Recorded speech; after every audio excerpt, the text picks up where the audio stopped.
We heard the music before we even got to Gloria Dump's house. We heard it almost a block away. It was guitar playing and singing and clapping. I wonder what's going on, my father said. We walked up Gloria's sidewalk and around back, through her yard and into her kitchen. What we saw was Otis playing his guitar, and Miss Franny and Gloria sitting there smiling and singing, and Gloria holding Sweetie Pie in her lap. Amanda and Dunlap and Stevie were sitting on the kitchen floor, clapping along and having the best possible time. Even Amanda was smiling. I couldn't believe they were so happy when Winn Dixie was missing. "We didn't find him," I shouted at them. The music stopped and Gloria looked at me and said, "Child, we know you didn't find him. You didn't find him because he was right here all along." She took her cane and poked at something under her chair. "Come on out of there," she said. There was a snuffle and a sigh. "He's asleep," she said. "He's plumb wore out." She poked around with her cane again, and Winn Dixie stood up from underneath her chair and yawned. "Winn Dixie!" I hollered. "Dog!" Gertrude squawked. Winn Dixie wagged his tail and showed me all his teeth and sneezed. I went pushing past everybody. I dropped to the floor and wrapped my arms around him. "Where have you been?" I asked him. He yawned again. "How did you find him?" I asked. "Well, now there's a story," said Miss Franny. "Gloria, why don't you tell it?" "Well," said Gloria Dump, "we was all just sitting around waiting on you two. And after I convinced these Dewberry boys that I ain't no scary witch all full of spells and potions." "She ain't no witch," Stevie said. He shook his bald head. He looked kind of disappointed. "Nah," said Dunlap, "she ain't. If she was, she would have turned us into toads by now." He grinned. "I could have told you that she wasn't a witch. Witches don't exist," said Amanda. "They are just myths." "All right now," said Gloria. "What happened was we all got through all them witchy things, and then Franny said, 'Why don't we have a little music while we wait for you two to get back?' And so Otis played his guitar. And woo-wee, there ain't a song he don't know. And if he don't know it, he can pick it up right quick if you hum it to him. He has a gift." Gloria stopped and smiled over at Otis, and he smiled back. He looked all lit up from the inside. "Tell what happened," Sweetie Pie said. "Tell about that dog." "So," said Gloria, "Franny and me, we started thinking about all these songs we knew from when we was girls. We got Otis to play them, and we started singing them, teaching the words to these children. And then somebody sneezed," Sweetie Pie shouted. "That's right," said Gloria. "Somebody sneezed, and it wasn't none of us. So we looked around, wondering who did it, thinking that maybe we got us a burglar in the house. We looked around, and we didn't see nothing, so we started into singing again. And sure enough, there was another big achoo. Sounded like it was coming from my bedroom. So I sent Otis in there. I said, 'Otis, go on in there and see who is sneezing.' So Otis went. And do you know what he found?" I shook my head. "Winn Dixie!" shouted Sweetie Pie. "That dog of yours was all hid underneath my bed, squeezed under there like the world was about to end.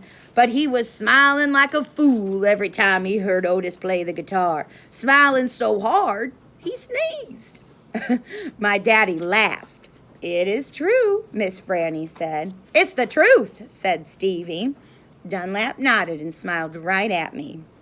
"So," Gloria Dump said, "Otis played his guitar right to that dog, and a little bit at a time Winn Dixie came creeping out from underneath the bed. He was all covered in dust," said Amanda. "He looked like a ghost," said Dunlap. "Yeah," said Sweetie Pie, "just like a ghost." "Mm-hmm," said Gloria. "Looked just like a ghost. Anyway, the storm stopped after a while, and your dog settled in under my chair and fell asleep. And that's where he's been ever since, just waiting on you to come back and find him. Winn Dixie, I said. I hugged him so tight that he wheezed.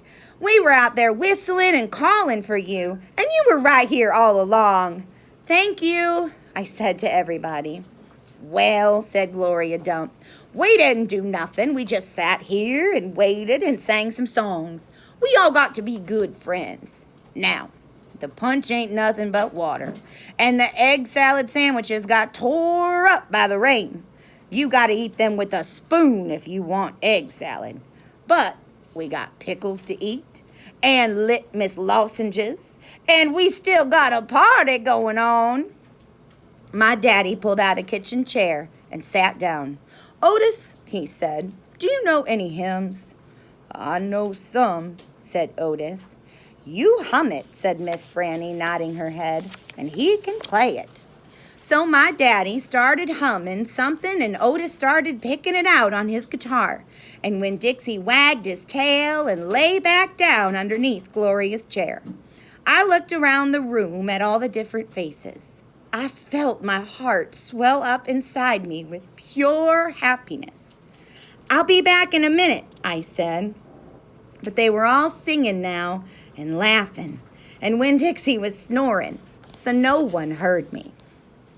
Chapter 26. Outside, the rain had stopped, and the clouds had gone away, and the sky was so clear it seemed like I could see every star ever made. I walked all the way to the back of Gloria Dump's yard. I walked back there and looked at her mistake tree. The bottles were quiet.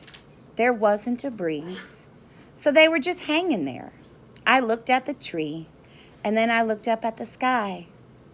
Mama, I said, just like she was standing right beside me. I know 10 things about you, and that's not enough. That's not near enough.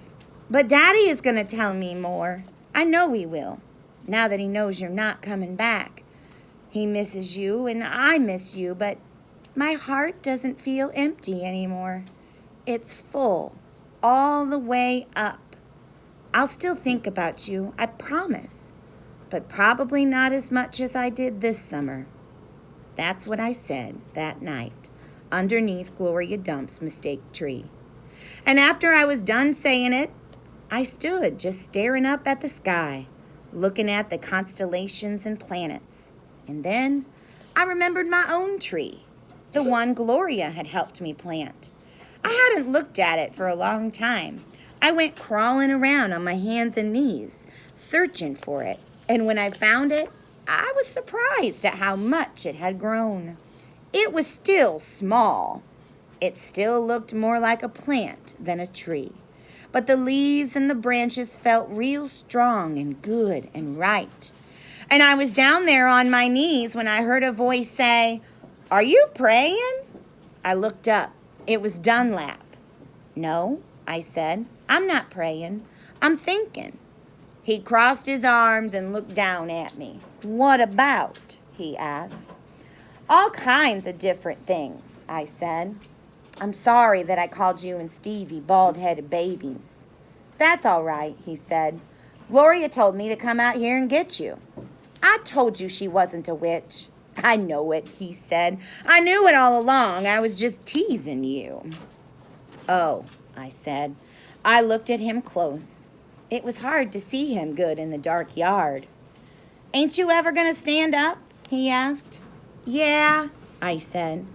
And then he surprised me. He did something I never in a million years thought a Dewberry boy would do. He held out his hand to help me up, and I took it. I let him pull me to my feet. "I'll race you back to the house," Dunlap said, and he started to run. "Okay," I shouted, "but I'm warning you, I'm fast." We ran, and I beat him. I touched the corner of Gloria Dump's house right before he did.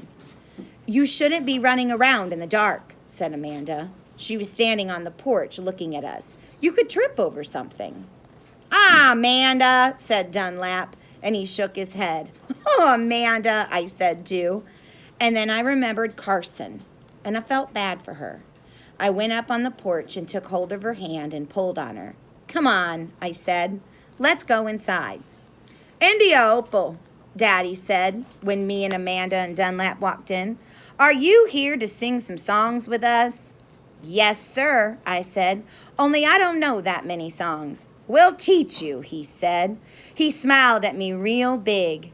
It was a good thing to see. "That's right," said Gloria Dump. "We will." Sweetie Pie was still sitting in her lap, but her eyes were closed. "Care for a litmus lozenge?" Miss Franny asked, passing me the bowl. "Thank you," I told her. I took a litmus lozenge and unwrapped it and put it in my mouth. "Do you want a pickle?" Otis asked, holding up his big jar of pickles. "No, thank you," I said. "Not right now." Winn Dixie came out from underneath Gloria Dump's chair. He sat down next to me and leaned into me the same as I was leaning into my daddy. And Amanda stood right there beside me, and when I looked over at her, she didn't look pinch-faced at all to me. Dunlap cracked his knuckles and said, "Well, are we going to sing or what?" "Yeah," Stevie echoed. "Are we going to sing or what?" "Let's sing," said Sweetie Pie, opening her eyes and sitting up straight. "Let's sing for this dog." Otis laughed and strummed his guitar, and the flavor of the litmus lozenge opened in my mouth like a flower blooming, all sweet and sad.